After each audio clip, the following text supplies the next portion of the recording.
নমস্কার বন্ধুরা, সবাইকে স্বাগত সুচেতা টেস্টি রান্নায়। আজকে আমি এখানে 1 লিটার দুধ নিয়েছি। এই দুধটাকে আমি প্রথমে ছানা কাটিয়ে নেব। তো আমি এখানে একটা বড় লেবুর রস নিয়ে নেব আর তার সাথে অর্ধেক জল নিয়ে নেব। নিয়ে যখন দুধটা এরকমভাবে ফুটে উঠবে তখন আমি এর মধ্যে দিয়ে দেব। দেওয়া হলে কিন্তু ছানাটা খুব সুন্দরভাবে কেটে যাবে। দেখুন, এবার আমি গ্যাসের ফ্লেমটা অফ করে দিয়ে একটু নর্মাল টেম্পারেচার এই জল আমি দিয়ে দিলাম। দেওয়া হয়ে গেলে দেখুন খুব সুন্দরভাবে বড় বড় হয়ে ছানাটা কেটে গেছে। এবার এই ছানাটাকে আমি জল থেকে ছেঁকে তুলে নেব। আজকে আমি কি বানাবো সেটা প্রথমেই বুঝতে পারিনি, কারণ আমার ঘপুর খাবার শেষ হয়ে গেছিলো, সেই জন্য আমি বানাতে গেলাম। তো হঠাৎ করে একটা রেসিপি মাথায় আসলো। এটা আমি ইউটিউব থেকেই দেখেছিলাম, দেখেই করছি। তো প্রথমে এরকম ছানা কাটিয়ে নিয়ে ছানাটাকে আমি জল ঝরাতে দিলাম, দিয়ে হাফ বাটিরও কম মানে 4 চামচ মতন চিনি দিলাম।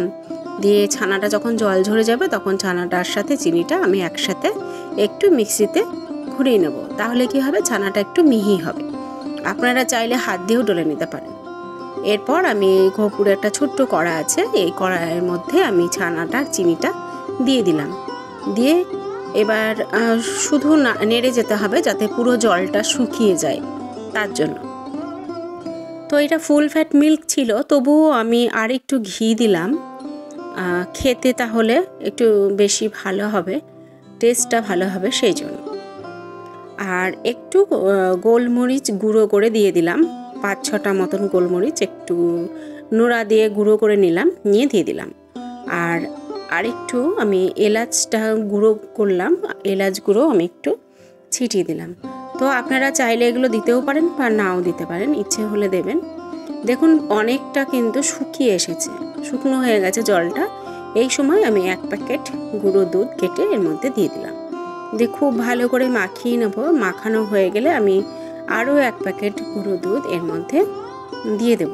তাহলে কি হবে, এই যে সন্দেশটা তৈরি করব সেটা বেশ টাইট হবে এবং খুব তাড়াতাড়ি হয়ে যাবে। তো পুরোটা মাখিয়ে নিলাম। গ্যাসের ফ্লেমটা আমি অফ করে দিলাম। দিয়ে যেহেতু কড়াটা গরম আছে, তাই এই সময় আমি কড়াতে বারবারই এটাকে নাড়াচাড়া করব, তাহলে খুব ভালোভাবে গুঁড়ো দুধটা মিশে যাবে। এবার আমি হাতে একটু ঘি মাখিয়ে নেব, নিয়ে সাবধানে, ভীষণ গরম তো সাবধানে আমি এগুলোকে একটু নাড়ুর মতন করে তৈরি করে নেব। এটা গরম গরমে করবেন, ঠান্ডা হলে কিন্তু ভালো বাঁধবে না। তো আপনারা এরকম গোল করতে পারেন, চ্যাপটা করতে পারেন, লম্বা করতে পারেন, আপনাদের ইচ্ছে। এইভাবে একটু হাত দিয়ে দিয়ে চেপে নেবেন, নিয়ে একটু গোল করে নেবেন, ব্যাস। তো এই রেসিপিটি আপনাদের কেমন লাগলো কমেন্ট করে জানাবেন। যদি ভালো লেগে থাকে তাহলে প্লিজ লাইক, শেয়ার এবং সাবস্ক্রাইব করবেন। আর যদি ভালো না লেগে থাকে তাহলেও কমেন্ট করে জানাবেন। আর পরবর্তী কী রান্না আপনারা দেখতে চান যদি আমাকে কমেন্ট করে জানান, তাহলে আমার ভীষণ ভালো লাগবে। তো আজকের এই সন্দেশটা আমি আরও আগেও একবার বানিয়েছি। দেখুন আমার আগের 5টা রয়ে গেছে। তো সেবার প্রথমবার বানিয়েছিলাম, তাই একটু অল্প করে ছোট ছোট করে বানিয়েছিলাম। তো এবার নিয়ে আমি দ্বিতীয়বার বানালাম, কিন্তু সত্যি খুবই টেস্টি হয়। আপনারা চাইলে একবার এই পদ্ধতিতে করে দেখবেন, খুবই সহজ পদ্ধতি, খেতেও কিন্তু অসাধারণ হয়। তাহলে আর কি, আজকের মতন বিদায়, দেখা হচ্ছে পরবর্তী রান্নায়।